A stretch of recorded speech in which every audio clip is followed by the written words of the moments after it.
Hey guys, I need to do a quick disclaimer here before we get into the video. The mouse that you're going to see in the video kind of has a mind of its own. Was not able to correct it, so don't pay attention to the mouse.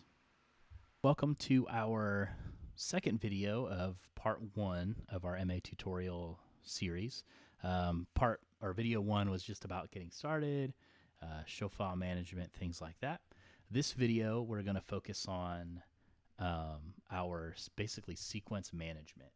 So if you are you don't program any of our campuses, but you are an operator, which means you come in on the weekend and you fire all the sequences, you do the transitions, make sure everyone what's in the dark, making sure as you're moving through the cue sheet, you're hitting all of the correct cues. But you're not actually going through and programming. This video is actually going to be really great for you because some of the things that we're going to be covering, you may have found yourself needing to move some things around on the console, potentially checking transitions, going from one sequence to the next, how to move some sequences around, how to assign sequences, just things like that. In addition to that, how to basically change appearance. We're going to kind of the many functions of the assign and the delete buttons. So let's go ahead and dive on in. And as you can see, we've got our sequence pool up here. So kind of the question is, where do songs live? Where do sequences live?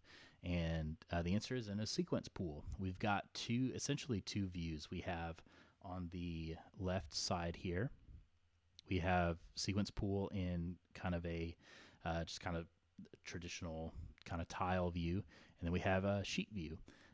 So sheet view is in alphabetical order. So if you're looking for a specific song, this would be a great place to try to find it.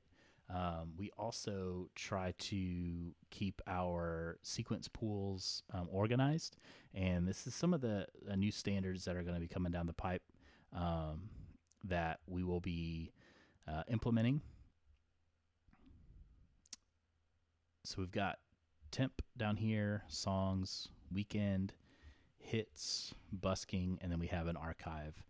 So the way the temp page is, we kind of haven't implemented it quite yet, but the temp page is going to be anything that you need to just build really quickly. So it sequence populate in chronological order. So the next, if I were to hit store, the next sequence would be into 79. Songs are where primarily our song library lives. And then weekend, anything that is built for the weekend, that is still kind of being fleshed out. Hits, we have a lot of songs that have some busking stuff to them. So some hits, some stabs here and there. King of My Heart, Let's Do It Again, hits. Some sequences that are fired over top of our normal song sequences. We also have busking, which we're building out a busking page that's a little bit more robust. And then archive. So any songs that we haven't done in a while will all be living here. But the question is, how do we get these? So if we go to songs, how do we get these down to here, which are our executor, faders, and buttons? The simple answer is assign. We assign this song. So if I want to assign Won't Stop Now version 2B to this executor number 7, I would hit the assign button. It's going to give you an assign command. I'm going to select what I want. I want Won't Stop Now version 2B, which is sequence 148, and I want it to go to executor 7. So it's now assigned. Notice it didn't move from here. It just assigned this to this. So now I can control it. I can turn it on, turn it off, do whatever I need to do with it. Let's go ahead and delete it. So before we delete it, let's go ahead and talk about move. So the difference between assign and move is assign is actually assigning content to an executor fader. Move is I want to move this content within what it's already in. So I want to move. So I hit move. I want to move won't stop now, or executor 7. I want to move it to 9. I want to move it anywhere. Notice I can't hit move and won't stop now to a sequence pool. It's because they're two different things. So let's go ahead and clear that. Move, select what I want, and I move it there. Now, if let's say I want to move won't stop now from here to here, I can do that. I can move it from sequence 148 down to sequence 168. Let's go ahead and move that back. Now let's say I execute a move. So I move this to here, and I don't want to do that. Maybe I hit some buttons I didn't realize that I hit, but I want to basically undo that command. There's our autosave running. I'm going to hit oops. Let's undo that move. Yep, it's going to go right back to where I had it. So I want to move this to here. Let's say I want to assign worthy. Let's move that there. So now let's say these aren't green, or we've done some changing around of the set, or content has changed. You might see them in this color. So one thing to note, the reason why we have colors, they're there for a reason. The two main colors are red and green. So red means it's not ready to go, which means the programmer or whoever's opping the desk actually needs to go through the sequence ahead of time. It's not show ready. You're not able to just throw it in, drop it in, and use it in an experience. You need to change it around, or go through it and make any updates that are necessary. So red means don't trust it. It's not good to go. It needs to be updated. Green means it's good to go. It's ready to, you can drop it in. We still need to check transitions. It's always a good idea to go through it, but generally you can drop it in and you can trust that the programming is going to be good. So how you do that is, these are the many functions of assign. So we're going to do assign, hit it twice. It's going to give you this label command. Hit it 3 times. It's going to give you this appearance command. And then we select our sequence, and we're going to change it to green.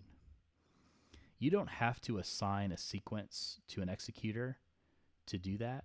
If we hit get the appearance, and let's say what a beautiful name isn't ready to go, we can change that to red. Additionally, appearance, sequence. So we're going to look up here 101 to 149. So we're going to do 101 through 149. And we're going to hit please. I'm going to bring this over because it threw it up on the other screen.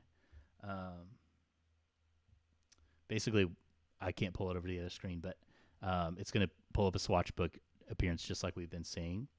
And we're going to hit red, hit please, and it's going to change all those to red. So anytime there's a set change, all of them need to be put into red, because position presets may not be updated and may not actually be what we want in these. So they all need to be changed to red, and they all need to be gone through. You can do that week to week, or you can do it, however you want. Now, let's say we need to rename this, so won't stop now has not a version 2B, but let's say there's a version 2C, and the only difference is color content. So let's go ahead and change this appearance back to green. Okay. And let's go ahead and copy. So we're going to hit copy. Select the sequence and copy it. We're going to give it so if we hit assign twice, it's going to give us this label command.